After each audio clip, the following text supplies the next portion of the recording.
سلام تماشابینان گرامی، خلاصه خبرهای مهم 13 ینور تاجیکستان را از پایگاه خبری بامداد برایتان پیشکش میکنیم.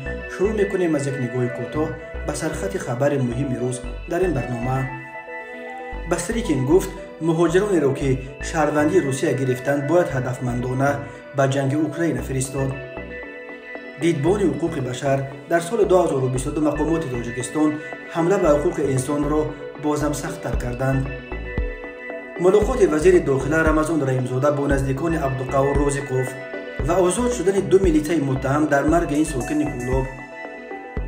پرونده جنایتی پرزیدنت فراری قرقیزستان اسکر اوقایف را بستند. هواشناسان تاجیک میگویند تاجیکستان 15 سال باز با چنین سردی روبرو نشده بود. بازداشت نرکبران با لقب مدیر با 92 کیلو مواد مخدر و اکنون تفصیلات خبرها.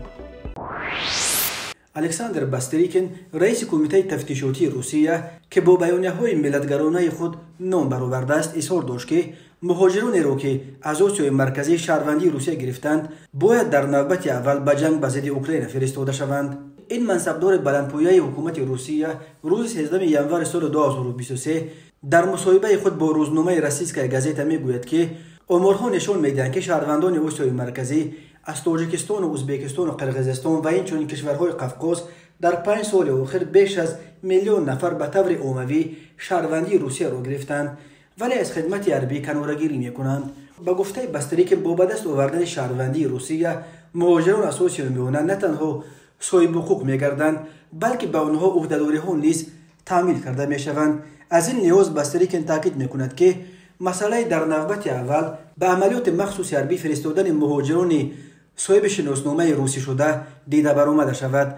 در 9 ماه اول سال 2022 قریب 120,000 زاده تاجیکستان شهروند روسیه شدند. زادگان تاجیکستان در این چمپیونات در بین کشورهای آسیای مرکزی جای اول و در اسنگ بعد اوکراین در جای دومند. باید گفت که ارتش روسیه پس از شکست‌های پای در هم در جنگ با اوکراین مقدار زیادی نیروهای خود را از دست داد و به بحران نارسایی قواهای جنگیده در میدان جنگ روبرو گردید. صحنه 21 سپتامبر سال 2022 ولادیمیر پوتین فرمان موبیلیزاسیون را امضا نمود. ضمن این معرکه نظامی روسیه نزدیک به 300,000 سرباز از سراسر کشور جمع نمود.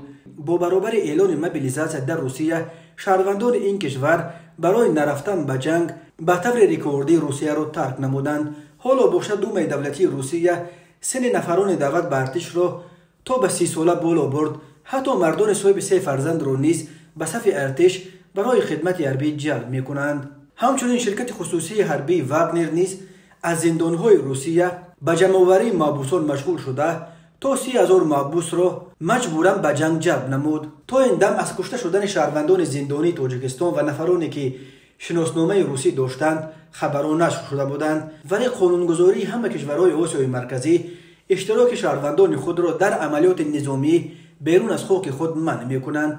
صحنه 11 ینور سال 2023 قرقیزستان از بازداشت یک شهروند خود خبر داد که در جنگ اوکراین اشتراک کرده است ولی تا به حال معلوم نیست که این قرقیزستانی از کدام طرف جنگیده است.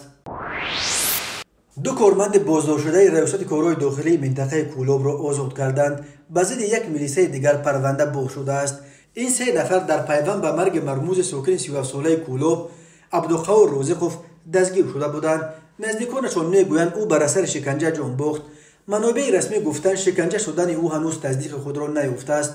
دادستانی منطقه کولاب نسبت به شمشاد شریفوف کارمند ریاست کارهای داخلی منطقه کولاب با گمان برآمدن از حد وکالت منصبی پرونده گشوده است.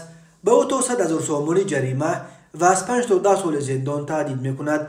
یک منبع رادیوی آزادی در دادستانی منطقه کولاب به شرط ذکر نشدن نامش روز 12 ینور گفت ظفر خالو و جمشید کرامتوف به شرط بیرون نرفتن از محل زیست آزاد شدند. عبدالقاور رازقوف ساکن شهر کولاب شب 2 ینور پس از بازداشت شدن از سوی ماموران میلیسا در شرایط مرموز جان باخت. پیوندانش دعوا کردند که او بر اثر شکنجه جان داده است و روز 3 ینور در نزد سردخانه کولاب جمع شدند. آنها گفتند پس از دیدن 3 مامور بازداشت شده میلیسا جسد را از سردخانه گرفتند و در آرامگاه تماشاتپه شهر کولاب به خاک سپاریدند. وزارت کارهای داخلی سبب مرگ او را استعمال اسد زیوت یک نوع مواد مخدر نامید. منبع در داستانی منطقه کولوب نیز میگوید هنوز بر اثر شکنجه در گذشتن عبدالقاور رازقوف تصدیق نشده است. تحقیق مستقلانه قضیه فعلا غیر امکان است.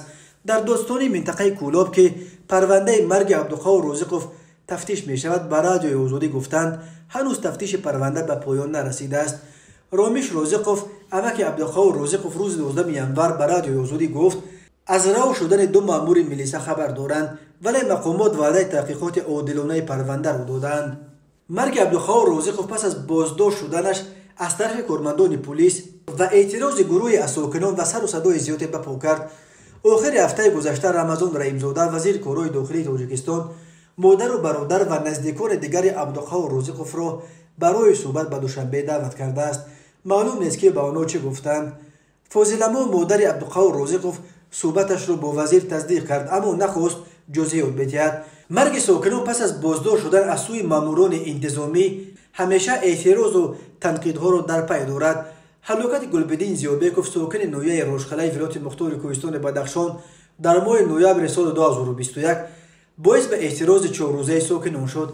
آن زمان نیز مقامات وعده تحقیق حادثه را دادند و کمیسیون مشترک را از حساب فعالان جامعه شهروندی سازمان دادند. پس از نیم سال ساکنان با طلب تحقیق حادثه اعتراض کردند، ولی مقامات اعتراض را سرکوب و فعالان جامعه شهروندی را بازداشت و به سالهای طولانی زندان محکوم کردند. سازمان بین المللی حامی حقوق انسان دیدبان حقوق بشر روز 12 ینور سال 2023 حسابات سالانه‌اش درباره وضع حقوق انسان در کشورهای جهان از جمله در تاجیکستان در یک سال گذشته 2022 را نشر کرد. در قسمت بخشیده به وضع حقوق انسان در تاجیکستان در سال 2022 دیدبان حقوق بشر تاکید کرده است که در پس منظر سرکوب اعتراضهای آسایشته در ولایت مختار کوهستان بدخشان با استفاده از نیرو و کشادن پرونده‌های جنایتی بافته به ضد حامیان حقوق حمله به حقوق انسان را باز هم شدیدتر کردند. در گزارش گفته می شود که بهانه سرکوب‌ها در بدخشان اعتراضهای علیه تعقیبات نمایندگان اقلیت قومی پامیری‌ها از جانب مقامات مرکزی و ولایتی شد. ژورنالیستان و بلاگرها در بیرون از بدخشان نیز برای انعکاس این حوادث و عملیات ضد تروریستی ماه مای و ایون در این ولایت مختار و همچنین برای در عموم تنقید حکومت تعقیب می‌کردند. دیدبان حقوق بشر می‌نویسد دعوتاً از راهبران و اعضای عادی حزب‌های ممنوع اپوزیسیونی در تاجیکستان با اتهامات انگیزه‌های سیاسی در پس پنجره باقی می‌مانند. خشونت و زورآوری در عائله نسبت به زنان و دختران در تاجیکستان همچنان مسئله داغ باقی مانده است و هم در سال 2022 در مرز تاجیکستان با قرقیزستان زدوخوردهای مسلحانه صورت گرفت که در جریان آن 10 تن از مردم ملوتی کشته و 100 تن دیگر زخمی شدند. دیدبان حقوق بشر می‌نویسد از ماه نوامبر سال 2021 تا ایون سال 2022 در ولایت مختار کوهستان بدخشان دست کم 40 نفر از جانب نیروهای امنیتی در جریان سرکوب اعتراضهای ساکنان محلی کشته شدند. این اعتراضها به ضد آن چیزی بود که پامیری‌ها همچون تعقیب و تبعیض خود از جانب مقامات تاجیکستان مانیداد کردند. مقامات تاجیکستان این اعتراضها را غیر قانونی نامیده گفتند که آنها را گروه‌های جنایی که با تروریست‌ها علاقه‌مندی دارند تشکیل کردند. در جریان عملیات به نام ضد تروریستی دست کم 46 نفر دستگیر شده به ضد 100 نفر با جرم اشتراک در اعتراضها پرونده گشودند و بسیاریش به دادگاه کشانده شدند. حامیان حقوق می‌نویسند اختلافات بین اهالی و مقامات قدرتی در ولایت مختار کوهستان بدخشان در پس منظر تعقیبات دوامدار اقلیت قومی و مذهبی پامیری‌ها از سال 2012 به این سو هر سر چند وقت از نو اوج می‌گیرد. ماه سال 2022 حامی حقوق و ژورنالیست زاده بدخشان الفت خانم محمدشاه و که نماینده اقلیت پامیری است با اتهام تشکیل اعتراضهای ماه دستگیر شد. ماه دکامبر محمدشاه و به 21 سال زندان محکوم شد. ماه همچنین دست کم 13 عضو کمیسیون 44 یک نهاد مستقل که سال 2021 برای تحقیق سبب‌های اعتراضهای ماه نوامبر تشکیل شده بود دستگیر کرده شدند. 7 نفر آنها را بعداً آزاد کردند، ولی ماه ایون 2 عضو کمیسیون 44 با جرم تشکیلات گروه جنایتی و دریافت کمک مالیوی از خارج هر کدام به 18 سال زندان محکوم شدند. فعالان اینترنتی شادروز احراروف که ماه مارس از روسیه گویا برای ویران کردن قانون مهاجرت اخراج شده بود، ماه ایول در دوشنبه با جرم دعوت‌های افراطی در اینترنت به 6 سال زندان محکوم گردید. او هنگام در روسیه بودنش در ویدیو که در اینترنت میگذاشت از آن شکایت میکرد که مهاجران کوری تاجیک از جانب مقامات تاجیکستان پشتیبانی و حمایت نمیشوند. مقامات آزادی بیان را چه به صورت آنلاین و چه آفلاین یعنی بیرون از اینترنت به طور شدید محدود کرده به ضد ژورنالیستان، بلاگرها و فعالان برای تنقید و نشر معلومات مستقل پرونده های جنایتی میگشودند. هدف اساسی بازم ژورنالیستان و فعالان بودند که اعتراض های بدخشان را پیگیری میکردند.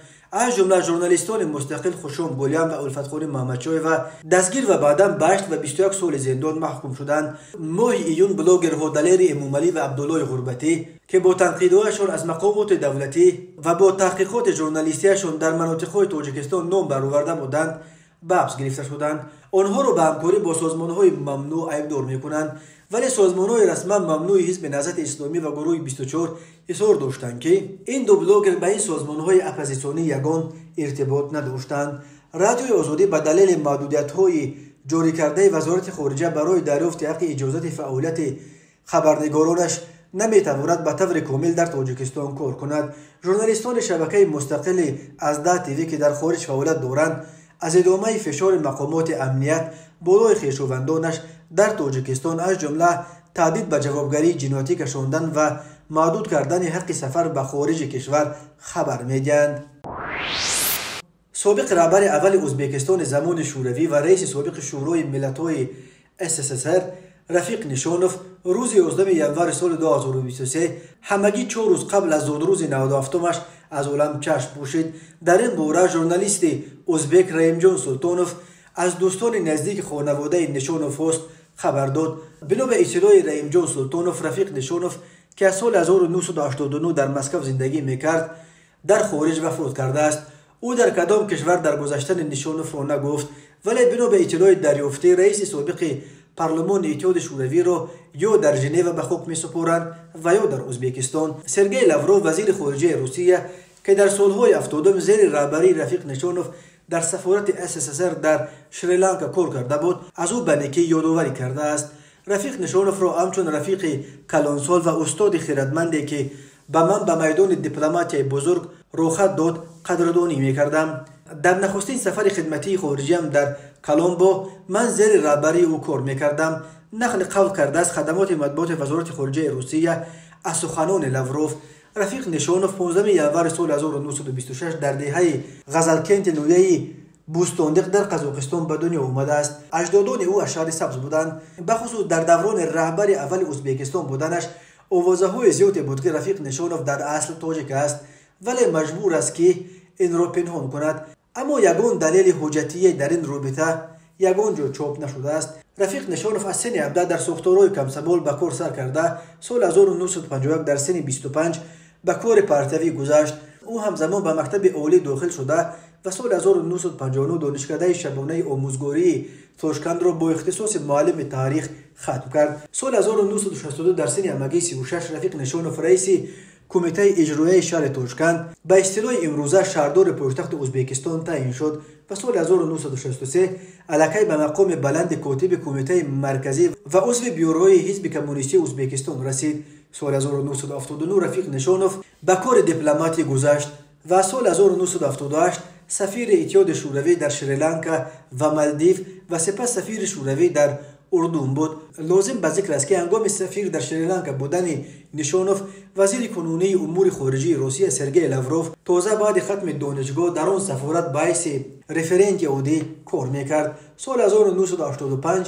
رفیق نشانوف به ازبکستان برگشت و یک سال وزیر کارهای خارجه این جمهوری و از سال 1986 تا 1988 در مقام رئیس ریاست شورای عالی پارلمان وقت ازبکستان کار کرد. سال 1988 وقتی که انعام جان عثمان خوجایف کاتب یکم کمیته مرکزی حزب کمونیستی ازبکستان و صدها منصبدار دیگر ازبک را با جرم کروپسیا حبس کردند، رفیق نشانوف کاتب یکم و عملا رهبر اول ازبکستان تعیین شد.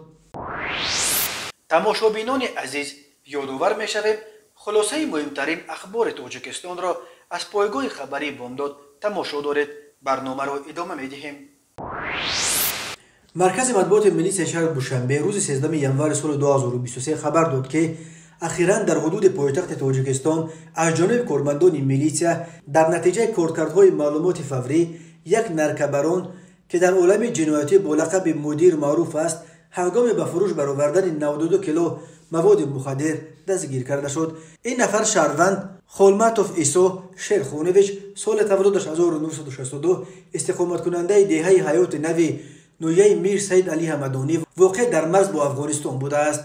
بنا به اطلاع میلیسیا مدیر همچون رهبر گروه نشعجلوب با گروه های نشعجلوب در افغانستان رابطه برقرار کرده مدت طولانی با معاملات قاچاق غیر قانونی واسطه های نشعدار مشغول بود. از جمله دفعه آخرین او از یک مسلک جنایتی خود در 4 خلطه پول و ایتیلینی واسطه های نشعدار نوی افیون را قبول نموده در باششگاه صحرایی خود در زیر خاک پنهان نموده میخواست از فروش این مقدار بزرگ مواد مخدر پول و فایده زیاد به دست بیارد. بعد بازداشت مدیر کارمندان میلیسیا از این پنهانگاه در مجموع 92 کیلو و 100 گرم واسطه های نشعدار مصادره کردند. عین زمان نسبت خولماتوف طبق طلبات ماده 200 کدکس جنایتی جمهوری تاجیکستان پرونده جنایتی آغاز کرده شده.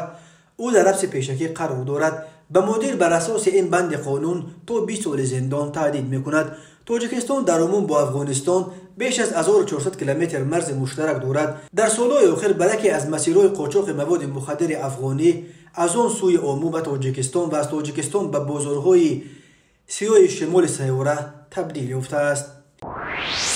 پرونده جنایتی به ضد پرزیدنت سابق قرقیزستان اسکر آقایف را قطع کردند. در این باره روز 13 ینور سال 2023 به پایگاه خبری کلوب نماینده خدمات مطبوعات داستانی کل قرقیزستان سراجالدین کمالدینوف خبر داد. او گفت اسکر آقایف به دست داشتن در سوء استفاده از منصب خنک نظری در مورد بستن قرارداد با شرکت کمیکو در سال 1992 و خصوصی کردن کون طلای قمتور در سال 2003 عیبدار میشد. کمالدینوف شرح داد که پرونده آقایف را به سبب گذشتن مهلت نهایی به جوابگری کشاندن نفر متهم قطع کرده شد.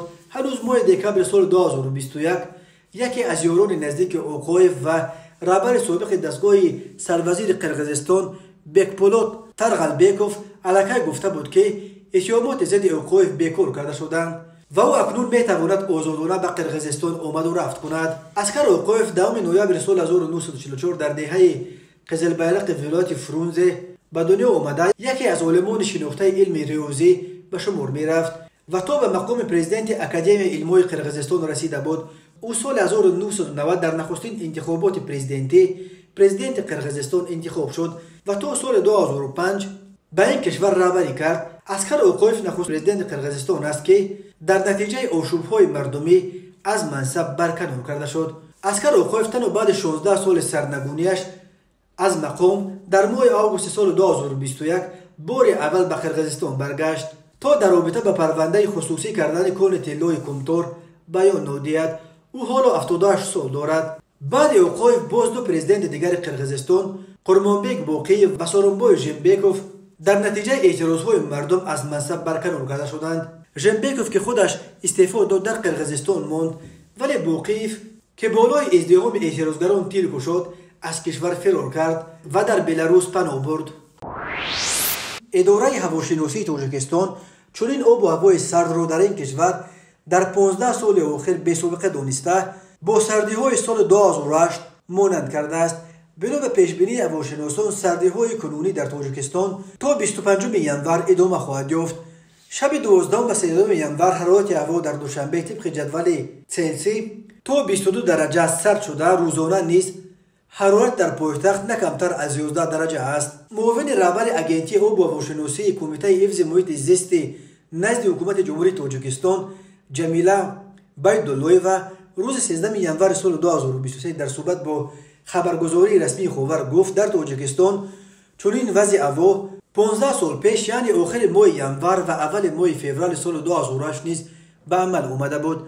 جمیله بایدولویوا ذکر کرد که در سال 2008 حرارت شبانه در وادی‌ها 20-25 درجه خنک شده و حتی در آن شب و روز زمستان سال 2008 هم حرارت در ولایت مختار کوهستان بدخشان به اندازه هوای امساله سرد نشده بود. агентии обу ҳавошиносии кумитаи ҳифзи муҳити зисти ҳукумати ҷумҳурии Тоҷикистон иттилоъ дод ки аз 13 то 16 январи соли равон дар бештари ноҳияҳои водӣ ва доманакӯҳои ҷумҳурӣ ҳарорати ҳаво шабона то 24 дараҷа хунук, рӯзона то 13 дараҷа хунук, дар ноҳияҳои кӯҳистон шабона то 24 ва рӯзона то 15 дараҷа хунук пешбинӣ мешавад. Дар ин рӯзҳо дар шӯроҳои минтақаҳои кӯҳии ҷумҳурӣ яхбандӣ боқӣ мемонад. Инчунин дар нишебиҳои ҷанубӣ ва шимоли қаторкӯҳҳои Исор, минтақаҳои кӯҳии ноҳияи тобеаи ҷумҳурӣ ва дар баъзе ноҳияҳои ғарбии вилояти мухтори кӯҳистони Бадахшон фурӯ рехтани тармаҳо пешбинӣ карда мешавад. ширкати барқи тоҷик ки бозори нирӯи барқи Тоҷикистонро тақрибан ба сурати инҳисорӣ ё монополӣ дар даст дорад, рӯзи 12 январ соли 2023 хабар дод ки ба далели сардиҳои дар Тоҷикистон ҳукмфармо бо дастури президент Эмомалӣ Раҳмон аз 11 январ дар саросари кишвар маҳдудият дар таъмини нирӯи барқ аз байн бардошта шуд. Барқи тоҷик вазифадор гардидааст ки бо истифода аз тамоми захираву имконият нирӯи барқро дар тамоми қаламрави мамлакат бе маҳдудият таъмин намояд. милисияи шаҳри Душанбе рӯзи 13 январи соли 2023 хабар дод ки як сокини ҷавони 22-солаи кӯчаи Сурхобро ки дар ҳолати мастӣ модар ва дигар аъзои хонаводаашро озор медод ва бо чӯбдаст ё дубинкае ки дар он фашист навишта шуда ва ҳам рамзи олмони фашистӣ акокӣ шуда буд таҳдид мекард, барои 15 шабонарӯз ҳабс карданд. дар иттилоияи маркази матбуоти милисияи пойтахти Тоҷикистон гуфта мешавад ки дар баробари мубориза зидди ҷинояткорӣ ҳамчун як самти дигари фаъолияти мақомоти корҳои дохилӣ, баланд бардоштани маърифати оиладорӣ, таъмини фазои ҳамдигарфаҳмӣ дар оила ва пешгирии хушунату зӯроварӣ дар оила мебошад. аз ҷумла меафзояд ин ниҳод дар натиҷаи санҷиш ва баррасии муроҷиати модар ва пайвандон аз ҷониби кормандони милисия як ҳолати хушунати оилавӣ ва озори модар ба қайд гирифта шуда, сабабу шароит ба он мусоидаткунанда муайян карда шуд. шаҳрванд Шакаров Зиёратшоҳ Файзуллоевич соли 2000 истиқоматкунандаи шаҳри Душанбе кӯчаи Сурхоб муддате аст ба нӯшидани машруботи спиртӣ машғул гардида фазои носолимро дар муҳити хонаводаи худ ба миён овардааст. аз ҷумла маротибаи охирин низ дар ҳолати мастӣ ба хона омада бо модар ва амсару бародари худ муноқиша намуда, дар баробари бо алфози қабеҳ шаъну шарафи онҳоро паст намудан, ҳамзамон бо дастчӯби махсуси омода кардаи худ онҳоро таҳдид кардааст, гуфта мешавад дар иттилоия. худи ҷавони ҳабсшуда барои шарҳи қазия дастрас нест, вале дар акси нашршудаи милисияи Душанбе ӯ бо чӯбдасте дар даст дида мешавад ки дар он калимаи фашист навишта шуда ва ҳам свастика рамзи олмони фашистӣ ҳакокӣ шудааст. вобаста ба ҳолати мазкур нисбат ба Шакаров Зиёратшоҳ протоколи ҳуқуқвайронкунии маъмурӣ тартиб дода шуда, дар асоси қарори додгоҳ нисбат ба вай ҷазо дар намуди ҳабси маъмурӣ ба муддати 15 шабонарӯз татбиқ карда шуд. тамошобинони азизу гиромӣ, ин буд муруре ба хулосаи чанд хабари муҳими имрӯзи Тоҷикистон. хабару гузоришҳои бештар аз Тоҷикистон ва дар бораи Тоҷикистону атрофи онро дар сомонаи пойгоҳи хабарии Бомдод дар ин нишона пайгирӣ намоед: www.bomdod.com. хуш бошед.